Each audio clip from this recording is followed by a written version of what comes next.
জীবনে কোনো না কোনো মোড়ে এসে আমাদের সবারই মনে হয় সবকিছু এখানেই শেষ। চারপাশের পরিস্থিতি যখন একদম অনুকূলে থাকে না, তখন মনে হয় আমাদের লড়াইটা বুঝি একাই লড়তে হচ্ছে। কখনো ক্যারিয়ারের চিন্তা, কখনো সম্পর্কের সমস্যা, আবার কখনো কোনো না কোনো পারিবারিক সমস্যা। আমরা দিনে দিনে এতটাই ক্লান্ত হয়ে পড়ি যে হাসতে হাসতেও ভেতরের কান্নাটা কাউকে দেখাতে পারি না। জীবনের গতিপথ সবসময় মসৃণ থাকে না। কখনো কখনো এমন কিছু ঝড় আসে যা আমাদের চারপাশের চেনা জগৎটাকে মুহূর্তের মধ্যে এলোমেলো করে দেয়। আমরা দিশেহারা হয়ে পড়ি, মনে হয় সব কিছু যেন শেষ হয়ে গেল। কিন্তু মনে রাখবেন, ঝড় সবসময় ধ্বংস করার জন্য আসে না।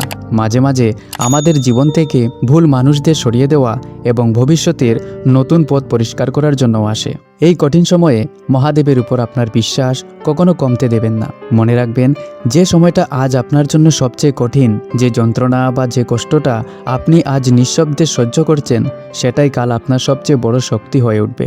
ভগবান কখনই কাউকে এমন কোনো পরিস্থিতির মুখোমুখি দাঁড় করান না যা সহ্য করার ক্ষমতা তার নেই।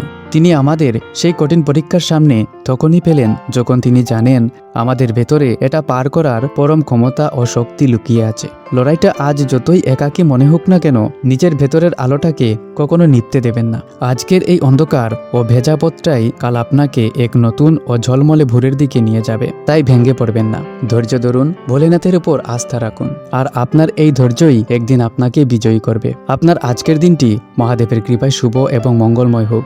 কমেন্টে ভক্তি ভরে লিখুন ওম নমঃ শিবায়। ভিডিওটি আপনার প্রিয় মানুষটার সঙ্গে অবশ্যই শেয়ার করবেন এবং ভিডিওটি ভালো লাগলে একটি লাইক করবেন এবং আমাদের চ্যানেলটি সাবস্ক্রাইব অবশ্যই করবেন। ধন্যবাদ।